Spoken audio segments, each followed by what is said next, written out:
great challenge for our guys this week. Obviously playing the best team in the country, a team that's really been the dominant program in all of college football over the last 10 years. Don't know them well. Play, we get, I guess not everybody, we get to play them every year. But, we know them well. We got obviously explosive players all over the field. They got one of the top defenses, if not the best defense in the country. They come at you with a lot of depth, rotate a lot of guys through. Really good, big, physical, stout guys up front, very disciplined, fundamentally sound, great tackling linebackers, and then guys that can cover you throughout the entire secondary. Offensively, they got a playmaking quarterback. They've got some dynamic wide receivers that can beat you deep or run after the catch with the ball in their hands. Big offensive line, and then they got a lot of depth at running back. It's I think they're 5 deep at running back probably. So obviously a very, very talented team, knows how to win. So it'll be a huge challenge for us this week. It's Veterans Day, so that'll be cool. We got, I guess, a cool uniform right there that we'll be wearing. Make sure you get cats that look like that guy too to fill that thing out.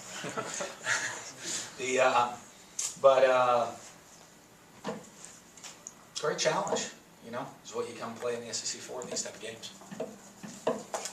Questions? Is it a mic to you?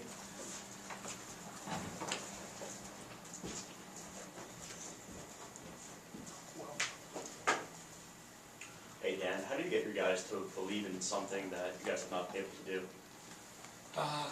Same way we've done it all along. Mississippi State's never been able to go to a lot of bowl games, never been #1 in the country, never had a lot of wins records. It's just what we've done. That's what the program that we've built here is. That's what the whole thing is based on. So same as we've done for every other aspect of building this program.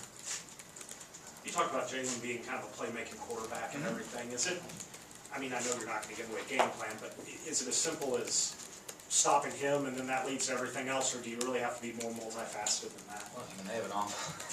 Yeah, okay, you got to stop him. You got to stop the running backs. You got to stop the tight ends and the receivers. That's basically the game plan. You got to stop all of them. So it's not one guy. They're certainly not a one-man show. So you got to stop everybody. You spoke last week about the identity this team is taking on offensively, kind of pounding people and pounding people. What is that identity defensively?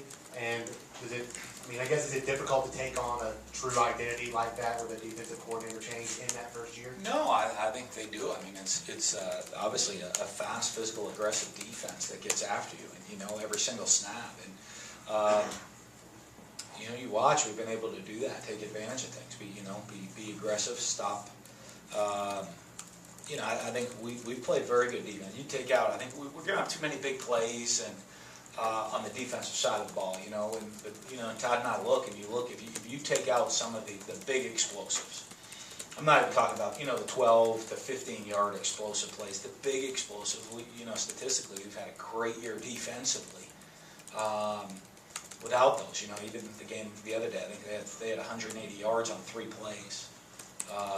You go back to some other games, we've given up some of those, the 60, 70-yard plays. But overall, besides that, if you watch the identity of our defense is playing fast, physical, aggressive style defense. Anything new on Gary Green from last week? He should be okay to play. So he should be cleared. Some of the guys won't know till later in the week, but we got, like everybody, we got a lot of guys banged up. This next guy's got to step up and go play.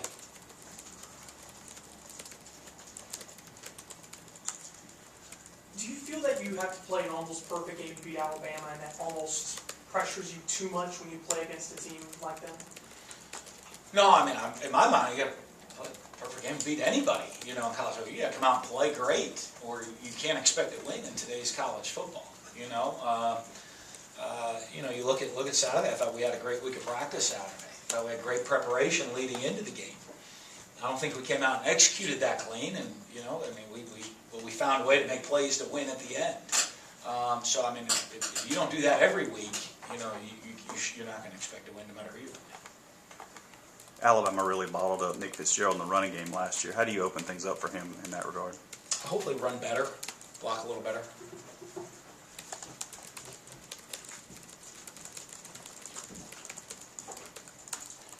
mentioned the kind of pounding identity for the offense and not giving up any explosive plays defensively. You haven't had too many explosive plays offensively. With a identity like the one you have, do you kind of just tailor your play calling to that, or do you go out of your way to try to create some of those? We're always looking for explosives. In some games we have a lot more than others, and you know, had some chances for explosive Saturday. You got to execute those. You know what I mean? But two of our interceptions came on what could have been explosive plays. You know, and they ended up being negative plays for us. So you know, I mean, that kind of stuff happens at times. Gary's hadn't had a chance to get to the end zone a whole lot this year, so he doesn't get a whole lot of the headlines and things, but just how important has he been to how this offense works? Well, he's huge. You know, you look at, I always talk about that, the carries he has. I mean, the offense kind of goes through him. He sets the tempo of the game for us with his ability to pound the run, carry the ball. I mean, he leads the team by far in carries.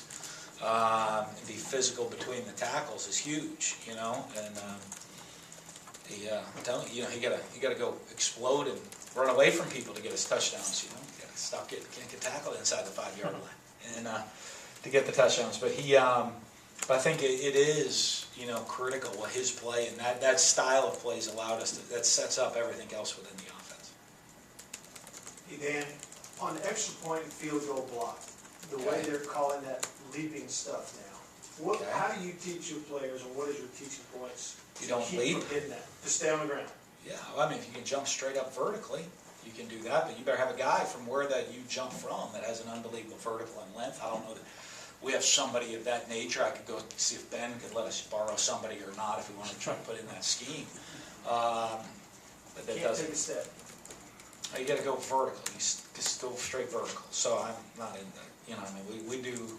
What the rules apply, you look at what best suits your team, and we do. So we don't do